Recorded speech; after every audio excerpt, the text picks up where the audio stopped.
Hello and welcome to Curdcast, the podcast for people who like to eat cheese. I'm your host, Jen Mason, and with me today from across the globe is Julie Fay-Fan-Balzer. Hello, Julie. Thanks for joining me again.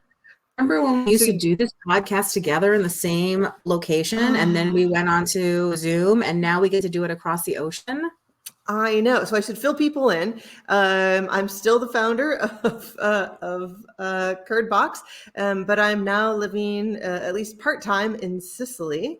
And so I'm coming to you from the Sicily office. And Julie, you're in the same place you were before. I know. I'm boring. Back in Massachusetts. Never boring, never boring. And I just want to tell people who are coming to this podcast for the first time, maybe you accidentally tripped and landed in this podcast, or maybe this is your first time you've gotten a Curdbox, but we're here today to eat through a Curdbox. And Curdbox is a cheese and pairing subscription experience that we send to your door every month. If you're in the US, you can't get it in Sicily, so Julie's going to eat for me, but I've already picked out all the goodies while I was back in the States. And I'm the designated eater. Yes, you are the designated liquor, taster, chewer, biter, all those things that we tell toddlers not to do. And so we eat through the box. We talk about the theme, and you may have heard us at the beginning, spilling the beans, but Luck of the Irish is our theme this month, and I'm super excited. I feel like I say that every single podcast, but it's because picking the themes is my favorite part. Maybe doing the podcast with Julie is my favorite part, and picking the themes is my second favorite part of this job. And so we finally paired it up so that, well, we didn't. The calendar happened in this way that the day that the box ships was before St. Patrick's Day, so we could finally do a box for March that was Irish themed. So I'm very excited. And I have some St. Patrick's Day trivia for you today, Julie. Julie, are you Irish at all? No. Or only at heart? No. Yeah, I didn't think so. I am mostly Irish, but I like to tell people I'm Italian now. So now I'm just a liar is what I am. So at the beginning, I was talking, Julie, that you were wearing the right color. But what I found out in some research that my team actually did, I've always wanted to have a team to do research for me. So St. Patrick didn't wear green. His original color, I believe they're assigned a color when they get sainthood or something. More research we'll have to do. But was St. Patrick's blue? I'm using quotes for those of you listening to this. Don't know why it was blue, but blue was his color. The color green became associated with St. Patrick's Day after it was linked to Irish independence movement in the late 18th century. Before that, blue. So I'm wearing kind of a blue green today, and you're wearing green. So we've got the holiday covered. I also didn't know that. So they said the first recorded St. Patrick's Day celebration in America was in St. Augustine, Florida, around the year 1600. And that sort of threw me for a loop. But then I felt better because then I found out the first organized observance of St. Patrick's Day, which was, I suppose, just not one person drinking too much beer saying it's St. Patrick's Day in Florida, actually happened in Boston in 1737. And then when I read that, all was right with my world again. Although, interestingly enough, I've happened upon Chicago 2 years in a row on St. Patrick's Day, not planned, and they dye the water green. It's very bright green. I think they're coming for Boston, and who's more Irish. But and then the first everybody's a little bit Irish on St. Patrick's Day, isn't that always? Yeah, I think what happens is people like me who are mostly Irish, we give a little of our Irish away. There you go. Because we're very kind and charitable that way. The first St. Patrick's Day parade. Can you guess which city it was in? Now it's a quiz. Now I feel like it has to be Boston because you said Boston. Is it going to be New York? It is New York, but it wasn't until 1762, which I still can't imagine the current parade in all these towns and what it looked like in 1762 before you had Rhode Island novelty. So I don't, glasses. Did they like make wicker shamrock style glasses? I don't know what they wore for these Well, I parades. imagine it was obviously a very different celebration. I mean, nowadays it basically seems like an opportunity for people to get drunk at 10 a.m., which is obviously not the point of it. No, So I'm not sure at it was, all. I'm guessing it was more of a religious holiday originally, but who knows? Very likely, very likely. It's interesting now that I'm here in Sicily, where they have some sort of religious parade holiday. Seems like every week somewhere in one of the regions. On there, fascinating. So I think I can go. I need to do more research. My team do more research on what that was like before, because I'm experiencing sort of. I feel like I've gone a little back in time here. And then my last trivia, because this is quintessential Irish, was that the corned beef and cabbage is an American innovation, because while ham and cabbage were eaten in Ireland, corned beef offered a cheaper substitute at the time for the impoverished Irish immigrants that were living in America. So that's all your trivia. We really don't even I need. love corned beef and cabbage. Like, I do I love it. too. Like, I would order it every single day. I love corned beef and cabbage. Well, we have a good suggestion for one of the pairings today to embellish your corned beef and cabbage. So we should start on our cheeses, and it should be easy to tell the difference between them, because one is in green wax, one is a blue cheese, and the other one isn't in green wax or a blue cheese. So we're going to start with the Dubliner, which is the one that came not in the wax and is in the blue. And this is all of our cheeses this month are pasteurized cheeses, but our first two are 12-month cheeses. They've been aged for one whole year, and all of our cheeses have vegetarian rennet. So I like to point that out sometimes, because you like go, how can these cheeses be so different? So this is kind of, well, let me ask you. Can you guess what kind of cheese? What kind of cheese do you think this is? It's not even a guess, because you're not going to get it right. But what do you think it is? It's so salty and delicious. Mm-hmm. And I would say, based on the texture, it's not a super young cheese, because it's a little bit crumbly. Yep. So I'm going to say it's a cheddar. It is very close to cheddar. That is a good guess. It isn't a cheddar, but it's made similarly, and can definitely be substituted in with a cheddar. It's just there's a technical way cheddar is made, and this isn't that way. This is Dubliner. It's by Kerrygold. It is a cow's milk cheese. Kerrygold actually started in 1961. It was a cooperative. A lot of cheeses in Europe were started as cooperatives of Irish dairy farmers, but it started out as a butter brand first. I know them for their butter. My mother is a huge butterfile. Butterfile? Oh, I don't know. Have to have my crack team find out what you call somebody who likes butter a lot. Likes butter. But so she has like 7 kinds of butter in her refrigerator at any moment. And so her Irish butter is often the Kerrygold. It is. So they were known for butter. So that was in 1962, and it wasn't until the 70s that they started producing cheese. But this particular cheese was first created in 1990. It was named after the city of Dublin, where it was first created. But yeah, it's a nice sort of, it's salty. It almost reminds me a little bit of Reggiano. So it's got that saltiness in it. It's a very strong flavor. Like, I had a tiny piece and it packed a punch. Yeah, it really does. It's like its punch per square inch is beautiful. If you like an interesting cheese. If you like a dull cheese, then it's maybe too much. But none of the people who get these boxes like a dull cheese. We're more exciting than that. So let's look at our next cheese, which is a cheddar. And this is the Irish green wax mature cheddar.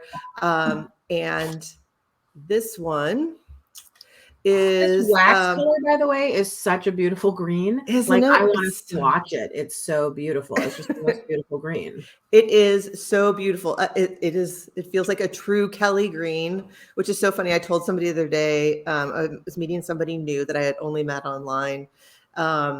And I said, I'm wearing a Kelly green sweater. And then her brain twisted it around. And then she called me Kelly when she saw me. And she's like, why did I call you Kelly? And we couldn't figure it out. And then she remembered I said it was a Kelly green sweater, but she's been calling me Jen for like 6 months now. But I'm Kelly. But I'll have to never not wear a green shirt when I see her. So this is a cheddar. It's made in sort of like, it's hard to say, the southeast corner of Ireland, if Ireland had corners. Is what I would say. And right in that area is really, not that all of Ireland isn't known for its sort of lush, healthy pastures, free range cows, but it's an exceptionally lush place. And today they have about, Wexford Creamery has about 600 farmers that supply milk to the creamery, and it's 80% farmer owned. So that's a really interesting, you think about like, this cheese and their other cheeses are made by 600 farmers.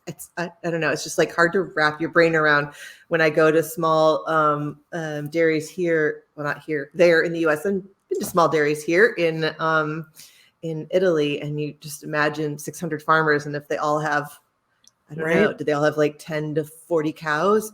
I don't know. It's a big thing. I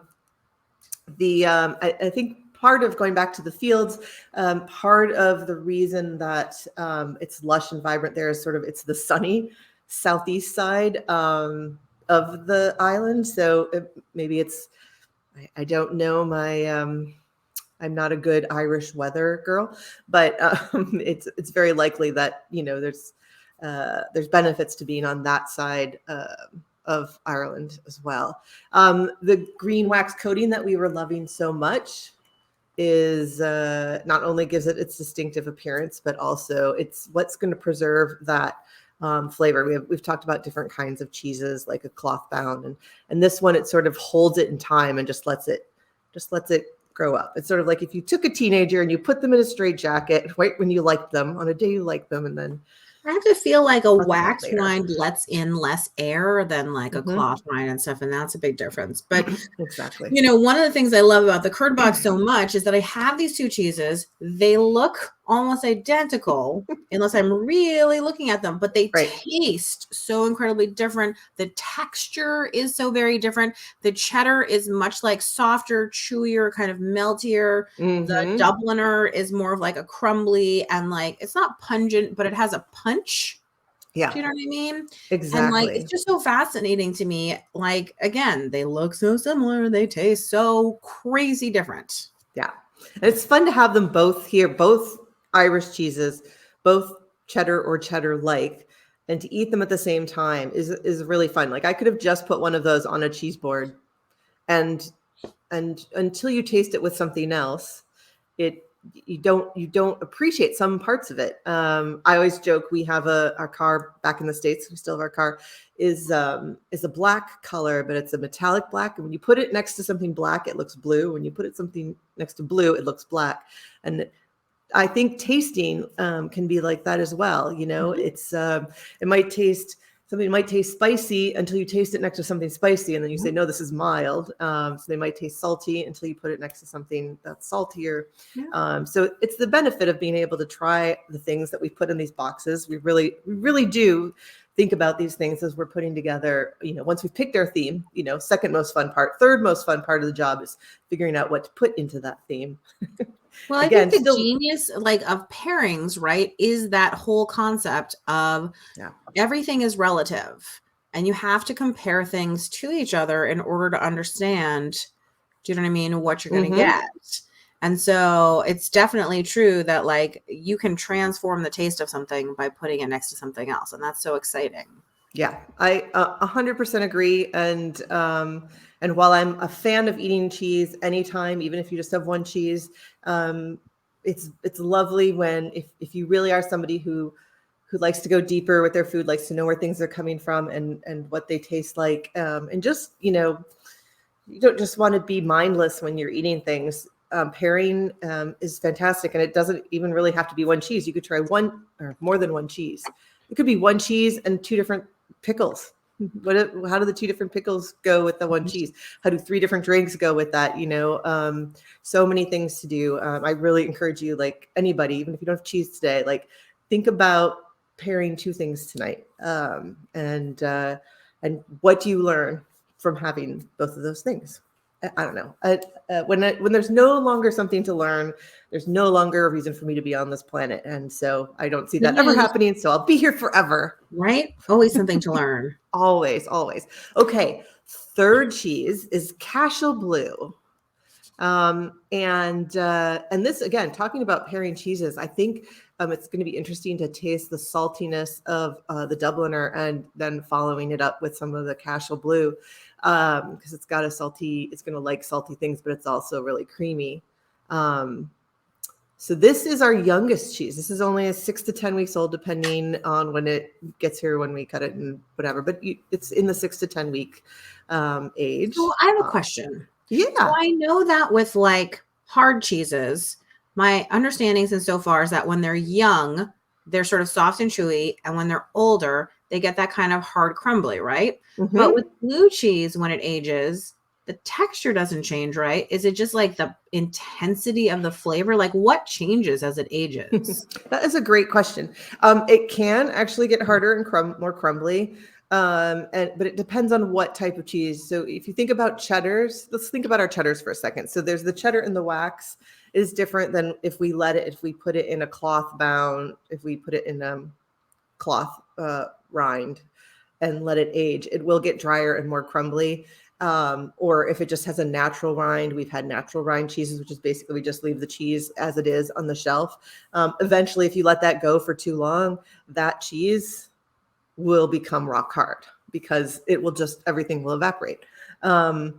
So usually if you get a cheddar that's very, very old, like a 5, 6, 7 year cheddar, usually it has, it's either cryovac and holds it there so it doesn't keep evaporating. And blue cheese is the same way. You can have a natural rind blue cheese, or you can have a blue cheese that they'll wrap. You've probably seen this if anybody's been to the store. In Roquefort, it's always wrapped in sort of a foil. A blue cheese is often kept in a foil if it's not got a natural rind. I've never seen one done in a cloth bound sort of container, but depending on the kind of rind, you can get a more crumbly cheese. And that's a good question because I am a sucker for a steak tip with blue cheese, crumbled blue cheese salad. And you definitely want a crumbly blue cheese for that, because if you're going to cook it at home, you try to crumble a creamy cheese, blue cheese, it just sticks to your hands. And then you have blue cheese hands and no blue cheese on your salad. I had to bring a spoon to the blue cheese party today because this is so like, do you know what I mean? I was like, I'm going to be able to pick this up. I'm going to need a utensil. Yeah, it's a very creamy blue. And there's, so this began in 1938. And in South Tipperary, when they got the farmland, it sort of passes on to his son, Lewis, and his new wife. In 1979, they buy a herd of 90 dairy cows, and Jane, the daughter-in-law of the original owner, starts experimenting. She takes a cheese making course. And as happens, as I know, because I am a daughter-in-law, we do crazy things and we start cheese businesses. In 1984, they had the first production of this Cashel blue cheese. And it is the very first Irish blue cheese. That's not that long ago, 1984. And by 1987, Cashel won the Supreme Champion Prize at the International Royal Dublin Society show. And it has just been, there have been blue cheeses ever since. But yeah, creamy blue cheese. Without being like a spreadable blue cheese. I mean, it's not made to be necessarily buy it as a spreadable blue cheese. It's just super creamy. What do you think of this one? It's fantastic. I would say like blue cheeses often have kind of like that ammonia aftertaste, and I'm not always like, I like it in my mouth, and then afterwards I'm kind of like, I need something. You know what I mean? Yep. I need a chaser. But this is really nice. Like it has that intense blue cheese flavor I like, but it doesn't have any of the like aftertaste stuff. It's a really nice one. Yeah. Yeah. I think it's fantastic. And I think it will go good when we get to pairings with our first pairing, which is our little sheep. Our little sheep are going to be our first pairing. If you're ready. Cute. I know. Aren't they sweet? So cute. So these are sheep shortbread cookies. I know. I just want to play with it. Meh. Yeah, right. It's like animal cracker. Yeah, Only for one grown-ups. It's so great. Yeah, so these also Dublin, Ireland. They're by O'Neill's Shortbread Company. And they're known for this, making the Scottish, they're Irish, but known for making their Scottish style shortbread cookies. It's made with Irish butter, wheat flour, and they press the dough into shaped molds. And as opposed to like pressing a stamp into it, and they are baked and they're crumbly because they're a shortbread, as opposed to an animal cracker, which is a little different texture, right? This is not at all an animal cracker style. When I think of shortbread, I think of butter. The more butter, the better. Exactly. And so the baking term short came from it means when it's something is crumbly, like if you got a short crust. It's usually a more buttery crust. It doesn't have I'm going to make this up, gluten that has like long, it doesn't have a longness to it. It's short. So the term shortening actually came from the idea of shortbread and the fat in there. So shortbread is basically a dough that's made with a lot of butter, which keeps it crumbly and buttery. And did I mention crumbly? Because it used so much butter, it used to be thought of up until like the 18th century as a food of the rich, because of how much butter was in it, or it was a luxury during the holiday seasons for everyday people. It's what they would bring in on the holidays. So, but I think this is going to be fantastic. Well, I think it'll be fantastic with everything, but especially with that blue cheese on there. Okay, so what do you think of these? I mean, besides being adorable. Well, they're so cute, and let's taste the butter content is the real issue, isn't it? Totally. I approve. I will eat the whole box. It's okay. Excellent. So I have to tell you, I have to restrain myself from eating too many of these because they are so good, so delicious, so snackable. Yeah. Yum, if you let your little one see them, then you won't be able to. I will never see them again. Yeah, never. Actually, if you let either of your gentlemen, right, they will not let you do that. It is so true. Although my 3-year-old is a cookie gobbler like you've never seen. No, I've seen it. He's eaten many of my. Yeah, that's why he's always so good for me when I watch him, because I always have cookies for him. So our next pairing, because you cannot have you can't talk about anything Irish without potatoes, are our smoked potato chips from Symphony Chips. Now, our ASMR. These are not from Ireland, and again, I feel like every box we have to make at least one comment about supply chain these days, and this time we had an Irish potato chip picked out. We could not get them here in the quantities we needed, so we went to this company that we love. They're out of Atlanta, Georgia, and the company was started by Andre Anderson. He was a retired chef. He was developing this like 28 herbs and spice blend when he was working as a chef in Vegas, and then they put it on potato chips to sample it, and people liked the chips so much that they started making chips instead. His son Dandre eventually convinced him to package it and took over the business with his daughters, and Symphony is fantastic. They run a nonprofit program, which is centered around training around manufacturing to help bring more jobs to the community.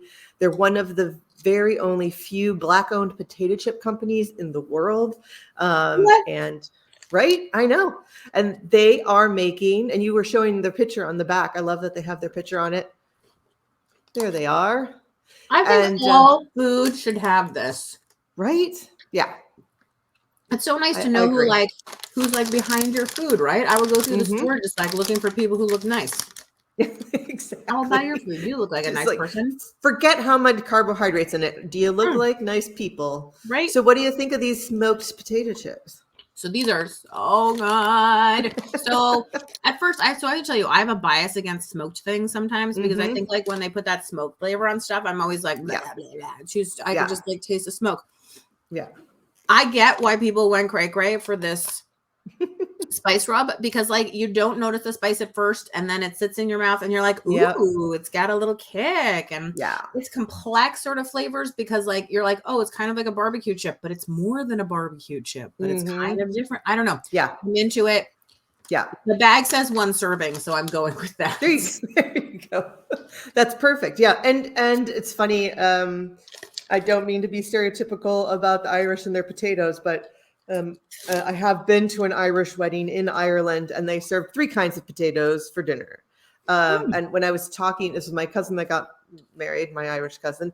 And I was talking to her the other day. It's been like, I don't know, 20 years since we've been to maybe 15 years since the wedding. And I was like, yeah, no. And I was surprised because there were 3 kinds of potatoes at the wedding. She's like, were there? Probably were. That sounds right. She just, they had boiled potatoes, they had roasted potatoes, and maybe they had French fries too. I don't remember, but they had a lot of potatoes. Potatoes were very well celebrated. Potatoes are delicious. Exactly. Okay, so now for the dessert of the tastings, which we don't always do, but and not that the cookies aren't dessert, but we have chocolate bars from Butler's Chocolates. So again, These talking about smell so good. Okay, which one did you get? Because what I will say is supply chain and having things enough in the U.S. So we have 3 different flavors that went out, all that will pair with these cheeses. But well, I'm sorry to say I left the packaging downstairs. Okay, well, once I tell you which 3 kinds, you can guess which one you got until you go down and get your packaging. But we have an Irish milk chocolate truffle bar, which just has it's just going to be like a chocolate truffle. Then there's one that is caramel crunch. It's a chocolate milk chocolate bar with like a soft creamy caramel infused with honeycomb and hazelnut pieces. And then there's one that has Irish cream liqueur, not the minty kind, the regular kind, the traditional kind in the center. So, and that one has alcohol in it. So which one do you have? So taste test. I think I got the middle one. The middle one, is it got some nuts in it? Some honeycomb crunch caramel? Well, it doesn't seem okay. Now I'm going to be crazy. It definitely has a creamy center. So it can't be the truffle one, right? It doesn't. It doesn't taste like liquor. So it can't be the liquor one. But I also don't taste anything crunchy. Maybe I'm. Is it creamy like liquid creamy or creamy just like a ganache? I think you might have the first one. I think that looks like the truffle center. Yeah, kind of like a Linder chocolate, kind of with the softer center. Is it good? Do you love it? It's tasty. Yeah, it's definitely tasty. Also, chocolate with blue cheese. So we're always trying to put some really good pairings in with blue cheese because not everybody likes the blue cheese. And, if you're like, I like all cheeses but blue cheese, and then you get your box, we want to make sure that you might actually change your mind because of what we've paired it with. So I'm excited to try that. Yeah. You have to be over 21 to have chocolate with liquor. I don't think there is enough. I mean, you would have to be over 21 to have. Right. I don't think there's enough in it. I just think some kids might not like the flavor. But I think the percentage of what could possibly be in there. Yeah, not because I've never seen like a candy bar kind of situation. It's in mouthwash. I don't see them putting like limits on mouthwash or don't drink the vanilla extract. But good question. I don't think. I mean, I could try seeing how many I could eat to see if I could get intoxicated, but but it would be a lot. I have better things. There's rum cake that can help me do that faster. But these are made by Butler Chocolate, founded by a woman in 1932 who was actually born in India. Her name is Marion Butler. She moved to Ireland as a young woman. Her company in 1959 was bought by Seamus Sorensen from Cork, and in 1980s, the company was rebranded as Butler's Chocolates as a tribute to Marion. It's now 100% Irish family-owned and is one of the few remaining family-owned chocolate producers in its market. So, but yeah, delicious. When we knew we couldn't get one kind of chocolate bar for everybody, but we could still get 3, I said, heck yes, I want this bar in our box. So if you've tried one of them, no, there's 2 other kinds. You can look for them out in the world and try them all. But you know what time it is, Julie? It's that magic time. time. Exactly. So it's interesting because this box definitely presents us with both savory and sweet options, or you could just eat everything all mixed up, but it's an interesting look at, with the exception of the smoked potato chips, everything is coming from Ireland, although potatoes also famously, eaten in Ireland. So we've got the Irish and the Irish like. Excellent.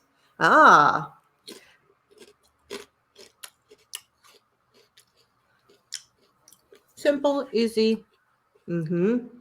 Expected. I'm a little scared of what to pair with the chocolate and the cookie.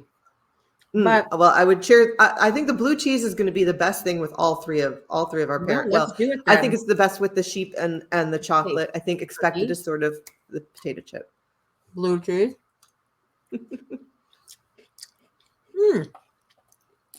Surprisingly good. Yeah, it has to do with the sweetness in the cookie and the butteriness. The blue cheese is almost buttery, right? It's kind of a mild blue cheese. It almost tastes like a tangy butter. So, it's like flavors go together. Blue cheese and chocolate is blowing me away. There's no way that should work. But that is so good.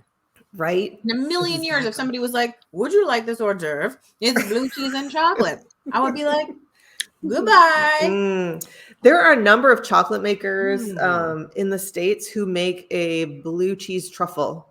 So they make a ganache with the blue cheese in the center. And they're very, they need to be refrigerated. They're very finicky. You gotta, so they don't make them regularly, but it's like a special treat to, if you ever find one out in the world, buy it. It's very good.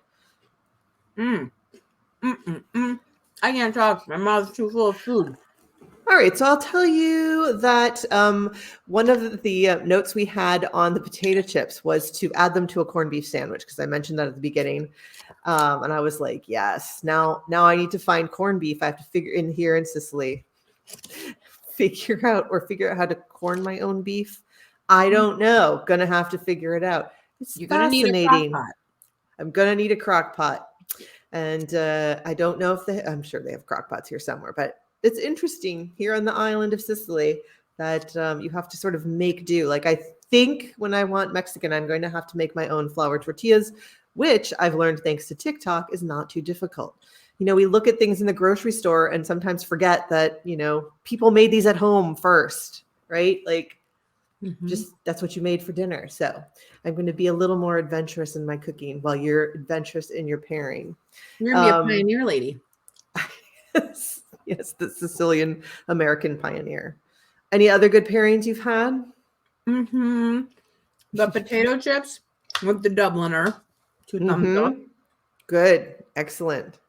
I mean, the cookie with the cheddar. Also, why would you ever put cheese on a cookie? But that's good. Mostly, I don't want to stop eating. Okay. So, excellent. Well, then I think we've done a good job for this month. So for those of you who sat with us but don't have a box and want to eat along with us next month from Sicily and the state of Massachusetts, you can go to curdbox.com and get your own box. By the way, we're getting close to Mother's Day. Be thinking about this, a great gift for Mother's Day.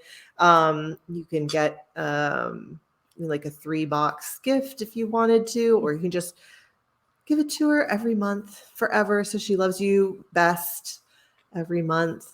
But it's also spring. It's time to start thinking about picnics. This box makes a great thing to just go, hey, let's go take a blanket and go, eat this cheese dinner on a blanket somewhere nice as the weather gets warmer. I say this as LA just had ball-sized hail So maybe it's not warm yet. It's warm here, so you could bring it to Sicily. But you can, we're here every month. We'll taste through the box. You can follow Julie if you wanted to at What Julie Ate. You can follow, let's tell you where you can get more information about our contents in the box at Kerrygold USA for the delicious Dubliner, at Cashel Farmhouse Cheese to know more about Cashel Blue and what they're doing there. You can get more information about the smoked potato chips at Symphony Chips, and Butler's Chocolates at Butler's Chocolates. And you can follow us at Curdbox or get your Curdbox at curdbox.com. And until then, we'll see you next month where we'll eat some more cheese. Have a good one, everybody.